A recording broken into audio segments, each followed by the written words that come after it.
Hello everyone, welcome back to my class. So today we are going to dig deeper into the periodic table. Therefore, we are going to learn about the group 1 element in the periodic table. Okay, you can refer to the textbook page 87 and until 91. Okay. These are some of the elements in the periodic table. We have lithium, sodium, potassium, rubidium, cesium, as well as francium. If you look carefully at the atomic masses, when going down the group, we can see that the atomic mass for each of the element increases. This situation can actually affect the physical and chemical properties of the element.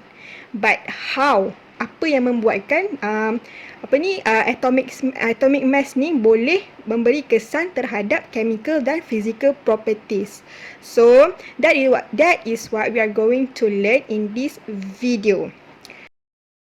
These are the success criteria that you have to meet at the end of this video.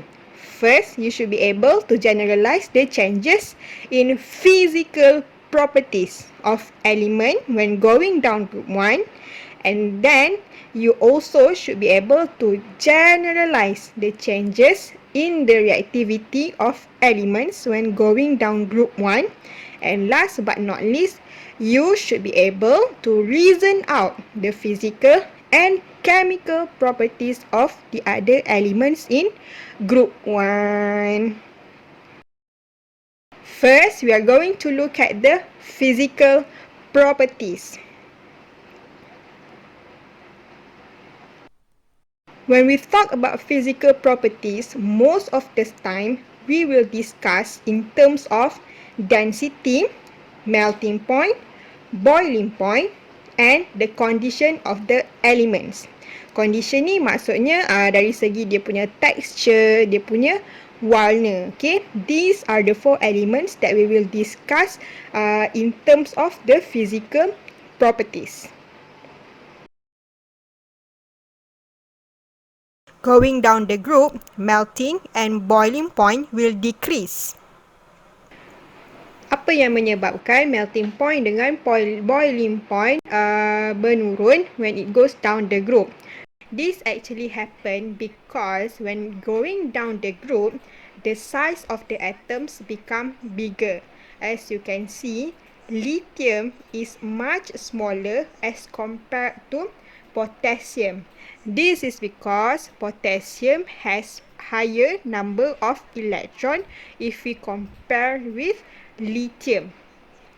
When the size of the atom becomes bigger, the electron will become far away than the nucleus. As a result, the attraction between the nucleus and the electron will become weaker. When this happens, it will lead to a situation in which less heat energy is required to overcome the attraction forces. Jadi inilah yang menyebabkan the melting point and boiling point decreases when going down the group.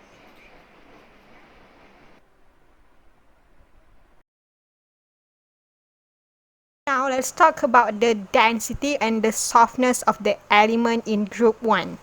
When going down the group, the elements in group 1 will increase in density. The same thing goes for the softness. It will increase too. Now, let's watch a video.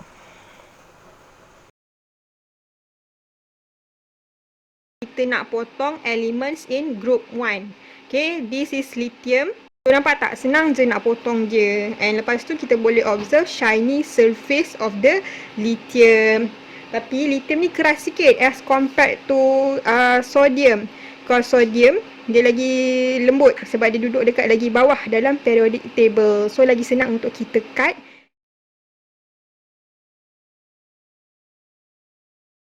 So the important keys that you need to take note when it comes to physical properties are melting point, boiling point, density dan juga appearance. Okay, remember melting point will always decrease when it goes down the group. Same goes to boiling point. Okay, this happens because the forces of attraction becomes weaker. Forces of attraction ni adalah antara nukleus dan juga elektron. Okay, density. Okay, for density, when it goes down the group, okay, the density increases. Okay, dia terbalik dengan melting point and boiling point. Meanwhile, in terms of appearance, we discuss in terms of texture as well as the colour.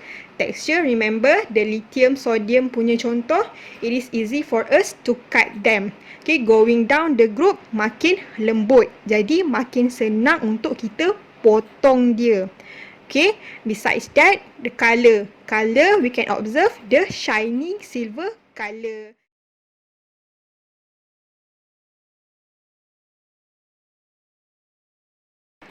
Now, let's discuss the chemical properties. When we talk about chemical properties, we usually discuss them in terms of reactivity. Okay? When going down the group, the reactivity for each of the element increases. Why this happen? Okay, this has relation with the atomic mass. As we know, when going down the group, the atomic mass increases. When the atomic mass increases, the elements required more shells to occupy the electron. As you can see, lithium need only 2 shells to occupy 3 of its electron.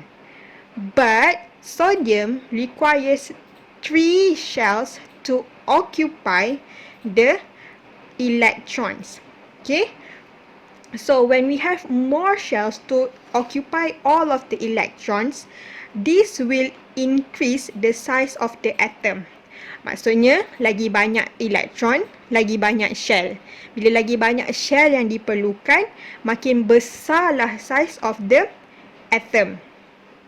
So, now the question is, what is the connection between the size of the atom and the reactivity? So we know that when going down the group, the size of the atoms will become larger. This happens because we need more shells to occupy all of the electrons. As the size of the atoms get larger, the valence electron, this one, will get further away from the nucleus, this one. Okay, valence electron akan makin jauh daripada nucleus. This situation will cause the nuclear attraction force towards the valence electron to become weaker. As a result, when the attraction becomes weaker, it is a lot easier for the atom to donate its electron. So, bila senang lagi atom tu nak donate elektron dia, a lot more easier for the atom to react with any other element. Faham ke tidak? Faham ke tidak? I'm going to show to you guys a short clip that shows the experiment related to rubidium and cesium so that you can observe how reactive they are.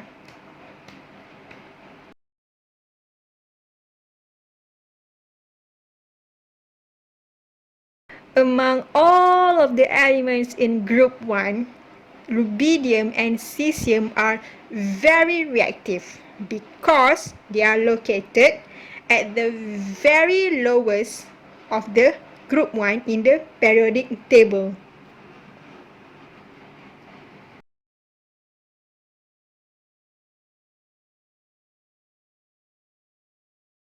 To conclude the chemical properties of elements in group 1, the important things that you need to remember is, as we go down the group, the reactivity of the element will increase. Okay? This happens because the size of the atom gets larger as it goes down the group. Makin bawah elemen, makin besar. Okay, so when the element gets bigger, the valence electron will be further away from the nucleus. This will result in the nuclear attraction becomes weaker. Bila nuclear attraction becomes weaker, lagi mudah untuk the atoms to donate its electron. Okay?